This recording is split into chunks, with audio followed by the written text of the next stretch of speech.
ಇವತ್ತು chicken pepper dry ಮಾಡ್ತಾ ಇದ್ದೀನಿ ನೋಡಿ. ಚಿಕನ್ನ ಒಂದು ಅರ್ಧ ಕೆಜಿ ಅಷ್ಟು ತೊಳೆದಿಟ್ಕೊಂಡಿದ್ದೀನಿ. ಮತ್ತು ಶುಂಠಿ ಬೆಳ್ಳುಳ್ಳಿ ಪೇಸ್ಟ್ ಮಾಡಿಟ್ಕೊಂಡಿದ್ದೀನಿ. ಹಂಗೆ ಒಗ್ಗರಣೆಗೆ ಕರಿಬೇವು ಮತ್ತು ಮೆಣಸಿನ್ಕಾಯಿನ ಒಗ್ಗರಣೆ ಮಾಡಿದ್ದೀನಿ. ಅದಕ್ಕಿವಾಗ ಈರುಳ್ಳಿ ಸೇರಿಸ್ತಾ ಇದ್ದೀನಿ.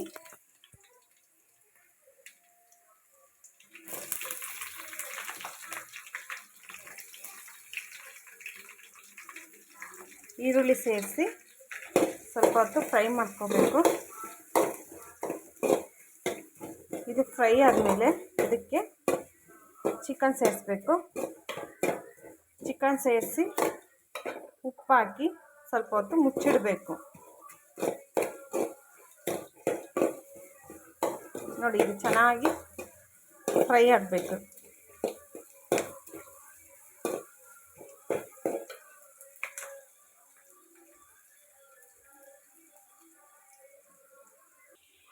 ನೋಡಿ, ಚೆನ್ನಾಗಿ ಫ್ರೈ ಆಗಿದೆ ಇದು. ಇದಕ್ಕಿವಾಗ ಅರ್ಧ ಕೆಜಿಯಷ್ಟು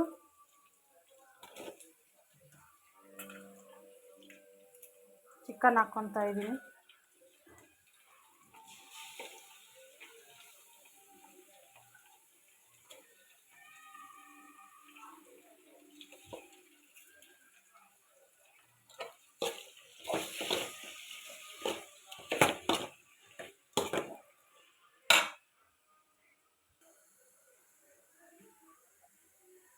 ನೋಡಿ, ಇದಕ್ಕೆ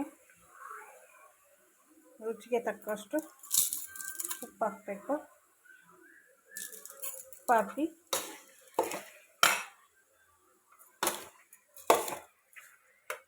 ಚೆನ್ನಾಗಿ ಮಿಕ್ಸ್ ಮಾಡಿ ಸ್ವಲ್ಪ ಹೊತ್ತು ಲಿಡ್ನ ಕ್ಲೋಸ್ ಮಾಡಬೇಕು. ನೋಡಿ, ಇದಕ್ಕೆ ಒಂದು ಟೊಮೊಟೊ ಸೇರಿಸ್ಬೇಕು.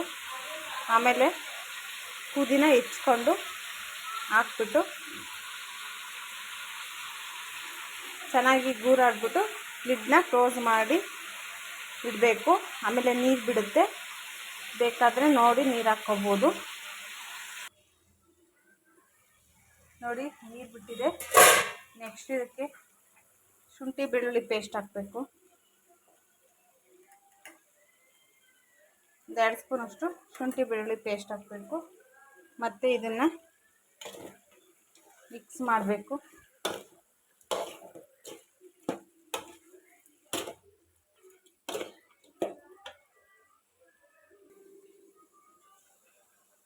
ಇದಕ್ಕೆ ಲಾಸ್ಟ್ ಪ್ರೊಸೀಜರ್ ಇದು.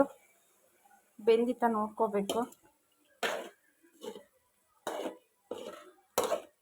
ನೋಡಿ, ಇಷ್ಟು ನೀರು ಬಿಟ್ಟಿದೆ. ಇದಕ್ಕೆ ನೀರು ಹಾಕೋ ಏನು ಅವಶ್ಯಕತೆ ಇಲ್ಲ.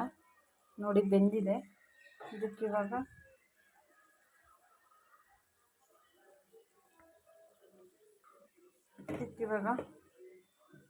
ಒಂದು ಸ್ಪೂನಷ್ಟು ಧನಿಯಾ ಪೌಡರ್ ಹಾಕಬೇಕು.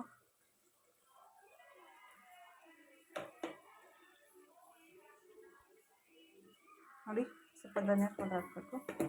ನೆಕ್ಸ್ಟ್ ಇದಕ್ಕೆ ಸೋಯಾ ಸಾಸ್ ಹಾಕಬೇಕು. ಟೇಸ್ಟ್ ತುಂಬ ಚೆನ್ನಾಗಿರುತ್ತೆ. ನೋಡಿ, ಒಂದು ಸ್ವಲ್ಪ ನೋಡಿ ಹಾಕ್ಕೋಬೇಕು.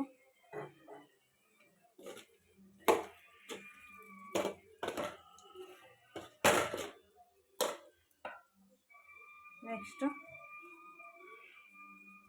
ಪೆಪ್ಪರ್ ಮತ್ತು ಜೀರಿಗೆ ಪೌಡ್ರ್ ಮಾಡಿಟ್ಕೊಂಡಿದ್ದೀನಿ. ಮತ್ತು ಅದಕ್ಕೆ ಕೊತ್ತಂಬರಿ ಸೊಪ್ಪು ಎಲ್ಲ ಹಾಕ್ಬಿಟ್ಟು ಇನ್ನೊಂದು 10 ನಿಮಿಷ ಹಂಗೆ ಲಿಡ್ನ ಕ್ಲೋಸ್ ಮಾಡಬೇಕು.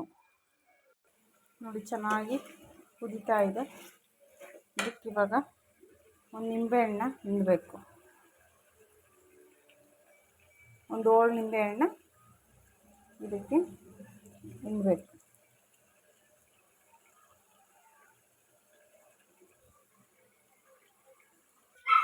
ನೋಡಿ, ಲಾಸ್ಟಿಗೆ ಇದಕ್ಕೆ ಕಾರ್ನ್ಫ್ಲೋರ್ನ ಒಂದು ಸ್ಪೂನ್ ಹಾಕ್ಕೊಂಡು ನೀರಾಗೆ ಹಾಕ್ಬಿಟ್ಟು ಇದಕ್ಕೆ ಸೇರಿಸ್ಬೇಕು.